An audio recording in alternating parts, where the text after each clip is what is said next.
नमस्कार दोस्तों, जायका स्पेशल में एक बार फिर से स्वागत है एक नई रेसिपी के साथ में। तो आज लेके आई हूँ बिहार की बहुत ही फेमस लिट्टी चोखा की रेसिपी, जिसे बनाना तो बनता है। और चलिए स्टार्ट करते हैं बस बनाना, वो भी बहुत आसान तरीके से। तो लिट्टी चोखा की तैयारी करने के लिए सबसे पहले हम बैगन का भरता लगाएंगे, यानी कि बैगन का चोखा लगाएंगे। तो इसके लिए हमने एक बैगन लिया है और 2 टमाटर, लहसुन लेंगे। 5 से 6 हमने कली लहसुन करी किया है और 2 से 3 हरी मिर्ची हमने लिया है। और बैगन को पहले से ही हमने वॉश करके रखा था। तो अब इस तरह से इसमें चीरा लगा देंगे। इस तरह से आपको बीच से इस तरह से चीरा लगा लेना है। और चेक कर लीजिए, कीड़े बिल्कुल भी नहीं है, बिल्कुल काफ़ी अच्छा सा ना बैगन है। तो अब इसमें हम ना बैगन में इस तरह से मतलब कि जो हरी मिर्ची है ना, उसका डंठल हम निकाल लेंगे। और डंठल निकाल कर और फिर इसमें बैगन में इस तरह से हम डाल कर और फिर बैगन को हम पकाएंगे। मतलब कि अलग अलग तरीके से ना बैगन का भरता यानी कि चोखा लगाया जाता है। तो बैगन का चोखा में बैगन को पहले से पकाकर और फिर इसमें सारी चीज़ों को काटकर भी ऊपर से डाला जाता है। पर यहाँ पर मैं बैगन में ही हरी मिर्ची और लहसुन को डालकर इस तरह से पका लूँगी। इससे टेस्ट बहुत बढ़िया आता है और हम लोग बचपन से इसी तरह से बैगन का भरता लगाते हैं। तो इसी तरह से दोनों तरफ से यहाँ पर 2 से 3 मैंने हरी मिर्च का इस्तेमाल किया था और 5 से 6 कली हमने लहसुन का इस्तेमाल किया है। और डालकर दोनों तरफ से यहाँ पर लहसुन और हरी मिर्च को अच्छे से इसे दबाते हुए डाल लेंगे। तो ये बिल्कुल यहाँ पर अच्छे से हमने डाल लिया है। फिर टमाटर में भी थोड़ा सा चीरा लगा लेंगे, ताकि ना जब आप पकाओ इसे तो वो फट से आवाज़ होता है या फिर थोड़ा सा ना इधर उधर भागने लगता है, तो वो चीज़ नहीं होता है। और यहाँ पर सरसों तेल हम लगा लेंगे टमाटर और बैगन में, इस तरह से अच्छे से लगा लीजिए ताकि इसके छिलके ना बहुत आसानी से निकल जाते हैं तेल लगाने से। और ये हमने यहाँ पर तेल को भी लगा लिया है बैगन और टमाटर दोनों में। अब इसे आपको आराम से इसे आपको सेक लेना है इस तरह से। तो आग पर इस तरह से आपको सेक लेना है, पकाना है यहाँ पर।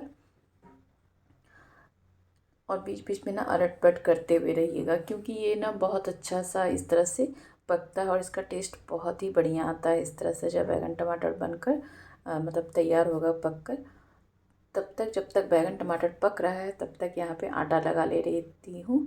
तो यहाँ पर हमने यहाँ पर आटा ले लिया है 2 कप। और फिर अजवाइन इसमें ऐड करेंगे, आधा चम्मच से कम हमने डाला है। फिर नमक ऐड करेंगे स्वाद के अनुसार। और 2 चम्मच हमने यहाँ पर ना घी का इस्तेमाल किया है। तो इस तरह से घी डालने से बहुत ही अच्छा लिट्टी जो होता है ना, एकदम सॉफ्ट और ऊपर से क्रिस्पी भी होता है और अंदर से एकदम सॉफ्ट होता है। और इस तरह से यहाँ पर अच्छे से आपको मिक्स कर लेना है आटे में। घी को काफ़ी अच्छे से मिक्स कर लीजिए और थोड़ा थोड़ा पानी को ऐड करते हुए इसका आटा गूँथ कर हम तैयार कर लेंगे। बिल्कुल जैसे हम रोज़ाना रोटी के लिए आटा लगाते हैं ना, उससे थोड़ा सा सख्त आपको लगाना है। तो यहाँ पे पानी डालते हुए मैं यहाँ पर आटा लगा लूँगी। तो इस तरह से आटे को काफ़ी अच्छे से मसलते हुए हमने लगा लिया है। और ढक कर अब इसे रेस्ट करने के लिए रख देते हैं। और फिर हम बाकी चीज़ों की यहाँ पर तैयारी कर लेते हैं। और यहाँ पर फिर हमने 2 प्याज लिया है, 6 से 7 कली यहाँ पे लहसुन और 2 हरी मिर्ची। तो प्याज के छिलके मैंने पहले से ही निकाल लिया था। अब इस तरह से 2 भागों में काट कर और 2 से 3 भागों में कट करके और इस तरह से चॉप कर लेना है। प्याज को आपको बारीक इस तरह से काट लेना है, एकदम चॉप कर लेना है इस तरह से। हल्का सा मतलब थोड़ा सा मोटा रहता है, बहुत ज़्यादा भी चॉप नहीं करना होता है।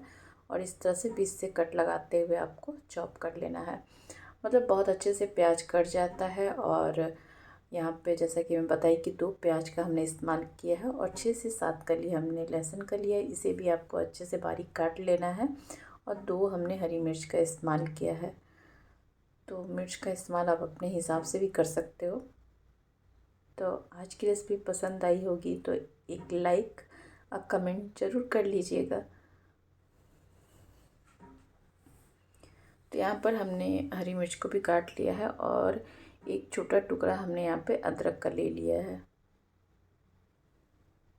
तो इसे भी बारीक आपको काट लेना है।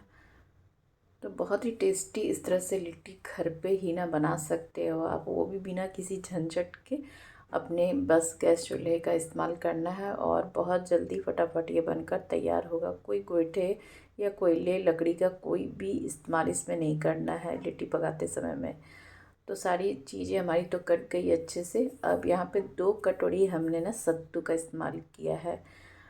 तो जो काले वाले चना होता है रोस्ट किया हुआ ना, मार्केट में आपको मिल जाता है, तो आप उस चना का इस्तेमाल घर पे बस मिक्सी जार में छिलके हटाकर और कर लीजिए। तो ग्राइंड कर सकते हो आप मिक्सी जार में भी, बहुत आसानी से इसका सत्तू बनकर तैयार हो जाता है। सारी चीज़ों को हमने डाल लिया, थोड़ा सा प्याज हमने बचा के रख लिया है। तो अब यहाँ पर हमने अजवाइन और कलौंजी डाल लिया है। फिर इसमें डालेंगे धनिया पत्ती ऐड करेंगे और अचार का मसाला ऐड करेंगे। तो अचार का मसाला हमने आम के अचार का इस्तेमाल मसाले का किया है। और अब यहाँ पे 1 नींबू लेंगे, बहुत ही चटपटा सा टेस्ट आएगा। तो जब सत्तू बना रहे हो ना, तो एकदम मुंह में पानी पहले से ही काफ़ी सारा आ जाता है जब आप सत्तू इस तरह से बनाकर इसका बैटर तैयार करते हो लिट्टी का ना। सच में फीलिंग जब हम तैयार करते हैं तो इतना अच्छा सा, मतलब खुद से पहले से ही इतना टेस्ट आने लगता है। यहाँ तक कि जब मैं वीडियो में बोल रही हूँ ना, तो नींबू निचोड़ते के समय में मेरे तो मुंह में बहुत सारे पानी आ रहे थे, मैं सच बता रही हूँ। तो इस तरह से आप नींबू को निचोड़ लीजिए। तो 1 नींबू का हमने इस्तेमाल किया है। और यहाँ पर हमने 2 चम्मच सरसों तेल का इस्तेमाल किया है। इससे बहुत अच्छा फ्लेवर आता है, काफ़ी तेज़ फ्लेवर होता है सरसों तेल में। तो इसका इस्तेमाल ज़रूर कीजिएगा, मस्टर्ड ऑयल का। और अच्छे से सभी को डालकर हम मिक्स कर लेंगे। तो प्याज, अदरक, लहसुन, हरी मिर्ची, धनिया पत्ती, आम का अचार और कलौंजी, फिर अजवाइन, धनिया पत्ती, नमक, सत्तू, सारी चीज़ों को अच्छे से मिक्स कर लीजिए, नींबू का रस। तो इस तरह से सारी चीज़ों को डालते हुए अच्छे से काफ़ी मिक्स कर लीजिएगा।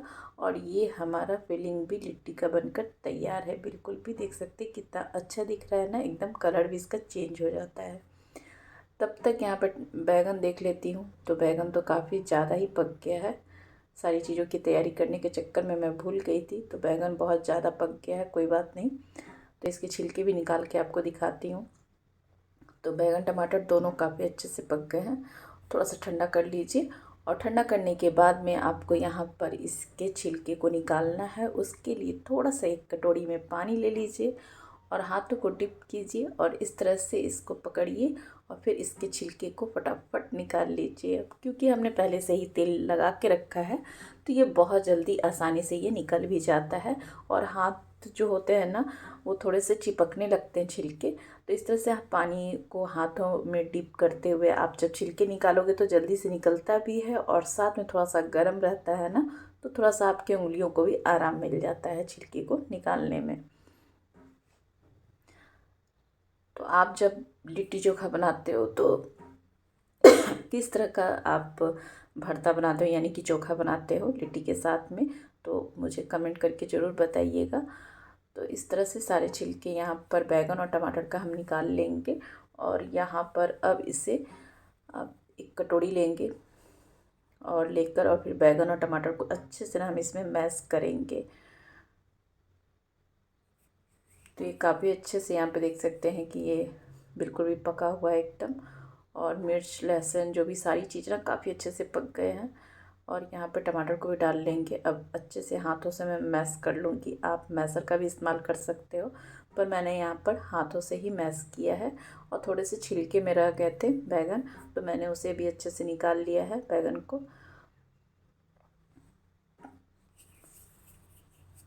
और जैसा कि बताई कि मैं हाथों से ही मैश कर रही हूँ, आप इसे आराम से बैगन को बहुत अच्छे से मैशर की मदद से भी इसे मैश कर सकते हो। और गर्म भी बिल्कुल भी नहीं है, एकदम ठंडा हो गया है ये। तो इस तरह से। और यहाँ पर 2 से 3 उबले हुए हमने आलू का इस्तेमाल किया है। तो इस तरह से इसे भी हाथों से ना तोड़ते हुए, यानी कि मैश करते हुए हम इसमें मिक्स कर लेंगे। तो काफ़ी अच्छे से हमने मिक्स किए। उबले हुए आलू का हमने इस्तेमाल किया 2 से 3, और उसे भी मैश कर लिया हमने बैगन और टमाटर के साथ में। और जो हमने प्याज बचा के रखा था उसे भी डाल लेंगे, यानी कि आधा प्याज के आसपास मैंने इसमें ऐड किया है। फिर इसमें धनिया पत्ती ऐड करेंगे और साथ में डालेंगे नमक स्वाद के अनुसार, और यहाँ पर 1 चम्मच हमने सरसों तेल लिया है। अब इसे भी मिक्स कर लीजिए अच्छे से। तो हरी मिर्ची और लहसुन हमने पहले से ही डाला है, तो अच्छे से डालकर आप सभी चीज़ों को अच्छे से मिक्स कर लीजिए। यहाँ पर ये बिल्कुल चोखा भी हमारा तैयार है बैगन और आलू का। और यहाँ पर आटा जो है काफ़ी अच्छे से रेस्ट कर चुका है। तो तैयारी तो हमने सारी चीज़ों की कर ली, सत्तू की तैयारी भी कर ली और चोखे की भी तैयारी कर ली, और आटा जो हमने गूँथ के रखा था रेस्ट करने के लिए वो भी काफ़ी अच्छे से रेस्ट कर चुका है। तो अब इसे हाथों से थोड़ा सा मसलते हुए ले लीजिए और फिर इस तरह से आप लोई को ले लीजिए। बड़ा छोटा साइज आप अपने हिसाब से बना सकते हो, ऐसा कुछ भी नहीं होता कि इतना ही बड़ा बनाना है जितना बड़ा मैं दिखा रही हूँ, ऐसा कुछ भी नहीं है। साइज अपने हिसाब से आप रखिएगा। और इस तरह से सारे यहाँ पे लोई मैंने तैयार कर लिया है। और फिर हाथों में ना थोड़ा सा आपको आटा लगाते हुए इस्तेमाल करना है। तो ये देख सकते हैं यहाँ पर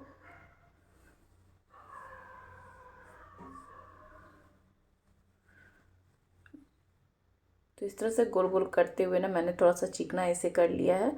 और अब यहाँ पर इसे मैं सूखे आटे के साथ में लपेट कर और फिर इसे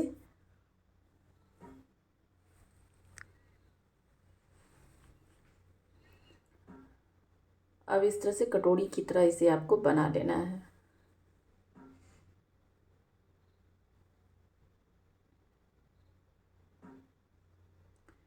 तो यहाँ पर मैंने कटोरी की तरह इसे बना लिया है। और अब यहाँ पर इसमें फिलिंग ऐड करेंगे, यानी कि सत्तू को इसमें भरेंगे, जैसे कि हम लोग भरना बोलते हैं।